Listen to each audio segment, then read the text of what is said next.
Imagina que subes a un automóvil convencida de que será un trayecto más, sin sospechar que esa decisión marcará el último capítulo de tu vida. En cuestión de minutos desapareces sin dejar rastro, mientras quienes más te aman comienzan una búsqueda desesperada sin imaginar el horror que descubrirán días después. Has trabajado duro para construir el futuro con el que siempre soñaste. Has ayudado a tu familia a tener una vida mejor y aún conservas la ilusión de cumplir nuevas metas. Pero esa noche todo cambia cuando te cruzas con un desconocido cuya reacción termina convirtiendo un encuentro aparentemente cotidiano en una tragedia que conmocionó a Brasil y volvió a poner sobre la mesa una dolorosa realidad que sigue cobrando vidas. Quédate hasta el final para conocer todos los detalles de esta impactante historia. El caso de Ana Luisa Pantaleón. Todos los días convivimos con la maldad. Somos testigos de la parte más oscura del comportamiento humano. El sufrimiento provocado por un individuo a otros es algo latente en nuestra sociedad. En Investigadores Criminales nos adentraremos en ese lado oscuro de la humanidad. Traeremos a la pantalla los más perversos crímenes y trataremos de entrar en la mente de esos seres que cometen los más terribles actos. Yo soy Guillermo, y el día de hoy te traigo otro caso más. Pero antes de comenzar, quiero que me digas desde dónde nos estás viendo. Nos gusta mucho saber hasta dónde llegan estas historias. Tampoco olvides dejar tu me gusta y compartir este video si crees que a alguien más le puede interesar. Y ahora sí, comencemos. A un costado de una carretera, en una zona de vegetación de la región metropolitana de Sao Paulo, los agentes detuvieron la marcha. Frente a ellos, oculto entre la maleza y envuelto en una manta, yacía el cuerpo de una joven que llevaba casi 2 semanas expuesto a la humedad, al calor y a la acción de los animales. El estado de descomposición era tan avanzado que resultaba imposible reconocerla a simple vista.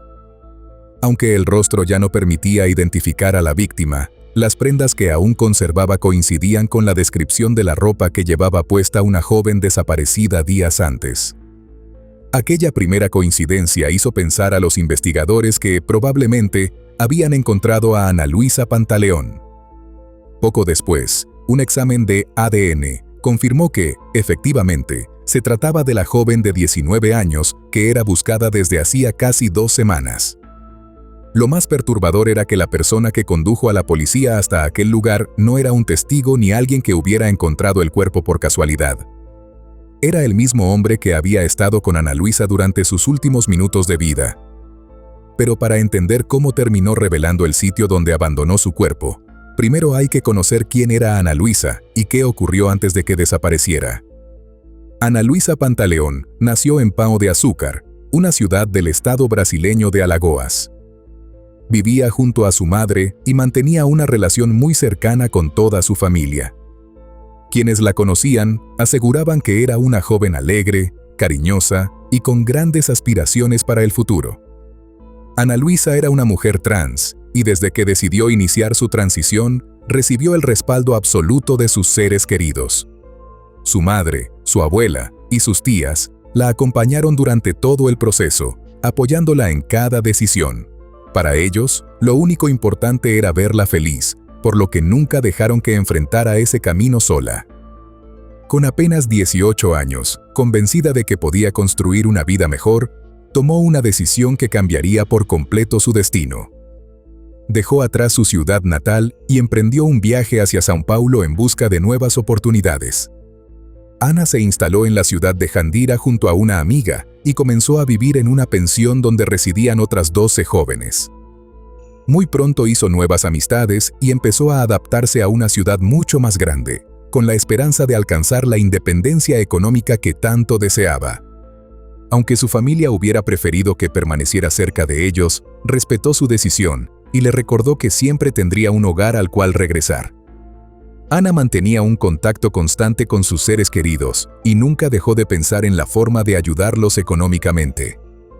Con numerosos proyectos en mente, buscaba reunir dinero lo más rápido posible para cumplir sus objetivos.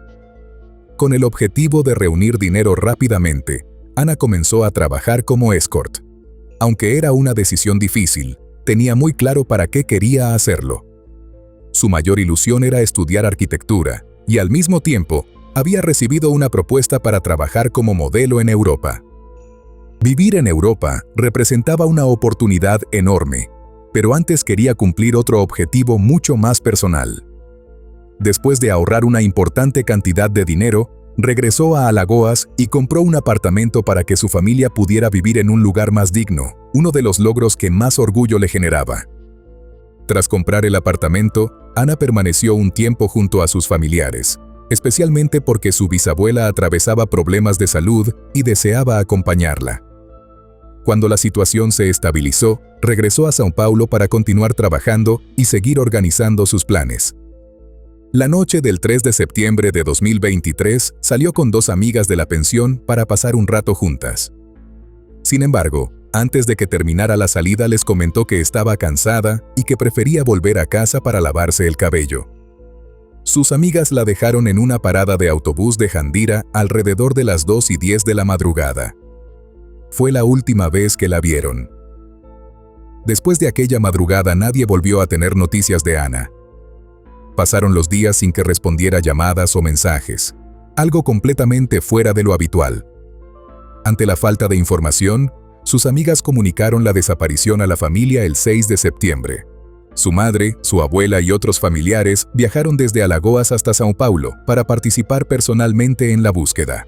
Recorrieron las calles colocando carteles con su fotografía, difundieron el caso en redes sociales y concedieron entrevistas a los medios locales con la esperanza de que alguien pudiera aportar información sobre su paradero. Mientras la familia continuaba difundiendo la desaparición, la policía comenzó a reconstruir los últimos movimientos de Ana. Los investigadores visitaron la pensión donde vivía y comprobaron que todas sus pertenencias seguían allí, excepto la ropa y los objetos que llevaba consigo la noche en que desapareció. Ese hallazgo descartó la posibilidad de que hubiera decidido marcharse por voluntad propia. Además, las cámaras de seguridad y los registros telefónicos comenzaron a ofrecer una imagen mucho más clara de lo ocurrido durante sus últimas horas. Tras obtener autorización judicial para acceder a la información de su teléfono celular, los investigadores descubrieron que Ana había atendido a varios clientes aquella noche. El último contacto quedó registrado poco después de las 3 de la madrugada. Las cámaras de seguridad captaron a Ana subiendo a un vehículo blanco a las 3:11 de la madrugada del 4 de septiembre. El vehículo era conducido por un hombre que trabajaba para una aplicación de transporte. Apenas un minuto después de abordar el automóvil, el teléfono de Ana emitió su última señal. Desde ese instante dejó de registrar actividad y nunca volvió a conectarse a la red. Las imágenes permitieron identificar la matrícula del vehículo y, junto con la información obtenida del teléfono, la policía logró establecer la identidad del conductor. 11 días después de la desaparición, los investigadores fueron hasta su domicilio para detenerlo. El hombre fue identificado como Lúcio Douglas Ravelo da Silva, de 21 años, quien trabajaba como conductor de una aplicación de transporte. Durante varios días negó cualquier participación en la desaparición de Ana, incluso cuando los investigadores le presentaron las pruebas que lo ubicaban junto a ella durante sus últimos minutos conocidos. Sin embargo, conforme avanzaron los interrogatorios y las evidencias comenzaron a cerrar el cerco, Lúcio decidió cambiar su versión. El 20 de septiembre confesó el crimen y aceptó llevar a los policías hasta el lugar donde había abandonado el cuerpo de Ana Luisa. Con esa confesión, la investigación regresó al punto donde había comenzado esta historia. Los agentes pudieron localizar el sitio exacto donde la joven había permanecido oculta durante casi 15 días. Y desde ese momento, la búsqueda de una desaparecida se convirtió oficialmente en una investigación por homicidio. Durante su confesión, Lúcio declaró que la madrugada del 4 de septiembre había contratado los servicios de Ana Luisa. Según su relato, ambos llegaron a un acuerdo. Él la llevaría hasta su destino, y a cambio, ella tendría relaciones sexuales con él. Afirmó que, cuando comenzaron a besarse y a acariciarse dentro del vehículo, descubrió que Ana era una mujer trans. Según su versión, aquello provocó una discusión y decidió cancelar el acuerdo que habían hecho. Lúcio también aseguró que Ana reaccionó con enojo, sacó una navaja de su bolso y trató de atacarlo. Esa fue la explicación que ofreció para justificar lo que sucedió a continuación. El conductor sostuvo que logró sujetar a Ana durante el supuesto forcejeo y quitarle la navaja. Después, según su declaración, la hirió en el cuello con la misma arma, provocándole una lesión que le ocasionó una fuerte hemorragia. De acuerdo con su versión, todo ocurrió dentro del vehículo que conducía aquella madrugada. Aseguró que, cuando se dio cuenta de que Ana había muerto, decidió abandonar el lugar sin pedir ayuda ni avisar a las autoridades. En lugar de comunicar lo sucedido, permaneció varias horas intentando deshacerse de cualquier evidencia que pudiera relacionarlo con el crimen. Lucio relató que condujo con el cuerpo de Ana hasta un motel ubicado en una ciudad cercana. Allí envolvió el cadáver en una manta y permaneció aproximadamente una hora dentro de la habitación para evitar despertar sospechas entre los empleados del establecimiento. Más tarde volvió a subir el cuerpo al automóvil y condujo hasta una zona de vegetación situada a varios kilómetros del lugar donde había recogido a Ana. Allí lo abandonó a un costado de la carretera antes de marcharse. Después de la confesión, el delegado encargado del caso reveló que Lucio terminó derrumbándose durante los interrogatorios y lloró en varias ocasiones. Según explicó, el joven decía estar preocupado por la reacción de su padre, a quien describía como un hombre muy estricto que jamás lo perdonaría por lo ocurrido. Mientras la investigación avanzaba, la policía también realizó diligencias relacionadas con la familia del acusado. Durante esas actuaciones, los agentes descubrieron que uno de los hermanos de Lucio era buscado por porte ilegal de municiones y uso de documentos falsificados, por lo que también fue detenido. Las autoridades confirmaron además que Lucio y Ana Luisa no se conocían antes de aquella madrugada. Todo indicaba que su primer contacto ocurrió apenas unas horas antes del crimen. Desde el principio, Lucio sostuvo que había actuado en legítima defensa y que Ana había sido quien inició la agresión con una navaja. Sin embargo, los investigadores encontraron varios elementos que les hicieron cuestionar esa versión de los hechos. El arma que, según el acusado, había utilizado Ana nunca apareció, a pesar de las búsquedas realizadas por la policía. Para los investigadores, existía la posibilidad de que el crimen hubiera ocurrido de una forma muy distinta a la narrada por Lucio. La principal hipótesis de la fiscalía fue que el conductor atacó a Ana después de descubrir que era una mujer trans, descartando que hubiera actuado únicamente para defenderse de una agresión. La familia de Ana Luisa llegó a encontrarse brevemente con Lucio cuando fue detenido. Al verlo, algunos de sus familiares intentaron enfrentarlo y tuvieron que ser contenidos por los agentes presentes en el lugar. La abuela de Ana manifestó públicamente que estaba convencida de que el crimen había sido premeditado, aunque reconocía que esa afirmación no podía demostrarse con las pruebas disponibles. También describió a Lucio como un hombre extremadamente peligroso y pidió que permaneciera el resto de su vida en prisión. El 11 de enero de 2024 se celebró la primera audiencia del caso, durante la cual declararon varios testigos. Meses después, el proceso quedó listo para que un tribunal resolviera la responsabilidad penal del acusado. El juicio se celebró el 13 de noviembre de 2024, mientras Lucio Douglas Ravelo da Silva permanecía en prisión preventiva. Durante el proceso, la familia de Ana siguió de cerca cada audiencia y manifestó su confianza en que la justicia impondría la pena más severa posible. Al finalizar el juicio, el tribunal declaró culpable a Lucio por el homicidio de Ana Luisa y lo condenó a 16 años de prisión. Con esa decisión concluyó el proceso judicial que se había iniciado poco después de la desaparición de la joven. Aunque para la familia la condena estaba lejos de reflejar la gravedad de lo ocurrido, el fallo representó el cierre de una larga etapa de incertidumbre que había comenzado semanas antes, con la búsqueda desesperada de Ana.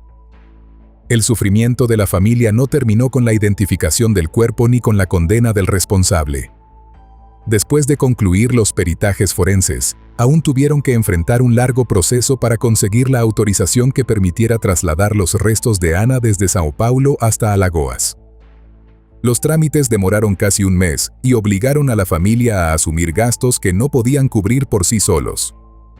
Por ese motivo recurrieron a las redes sociales para solicitar ayuda económica a quienes quisieran colaborar con el traslado. Finalmente, el 12 de octubre de 2023, Ana Luisa recibió sepultura en su ciudad natal. Amigos, vecinos y familiares la acompañaron en una emotiva ceremonia de despedida, poniendo fin a un proceso que había estado marcado por la incertidumbre, el dolor y la espera. La muerte de Ana Luisa volvió a poner sobre la mesa la violencia que siguen enfrentando muchas personas trans, especialmente cuando los prejuicios terminan convirtiéndose en agresiones irreparables. El caso generó una amplia repercusión en Brasil y reavivó el debate sobre los crímenes motivados por discriminación y la necesidad de ofrecer mayor protección a esta población. Para su familia, ninguna sentencia podrá compensar la pérdida de una joven que apenas comenzaba a construir el futuro con el que tanto había soñado. Sin embargo, siempre han expresado que la condena evita que el responsable continúe en libertad y representa un paso importante para que el crimen no quede impune. Con el paso del tiempo, Ana Luisa sigue siendo recordada por quienes la conocieron como una joven trabajadora, generosa con su familia y decidida a salir adelante. Su historia permanece como un recordatorio de las consecuencias que puede tener la intolerancia cuando termina convirtiéndose en violencia. Después de conocer todos los detalles de este caso, quiero leer tu opinión. ¿Crees que la condena de 16 años fue proporcional a la gravedad de este crimen o debió ser mucho mayor? ¿Las pruebas respaldaban la versión de legítima defensa presentada por Lucio, o consideras que los hechos apuntaban a un homicidio motivado por el rechazo hacia la identidad de Ana Luisa? Déjame en los comentarios tus respuestas a las siguientes preguntas y conversemos con respeto sobre una historia que dejó mucho para reflexionar. Y bueno, querida audiencia, hasta aquí una investigación más. ¿Qué opinan del caso de hoy? Nos gustaría mucho leer sus comentarios, ya que su opinión sobre los casos es muy importante para nosotros. Recuerden siempre hacerlo con el máximo respeto posible, tanto para la víctima como para los demás espectadores, y nosotros que los estaremos leyendo. Antes de irte, deja tu me gusta y suscríbete si aún no lo estás. Tampoco te olvides de compartir este video si crees que a alguien que conoces le puede interesar. Nos vemos hasta otra investigación criminal. Adiós.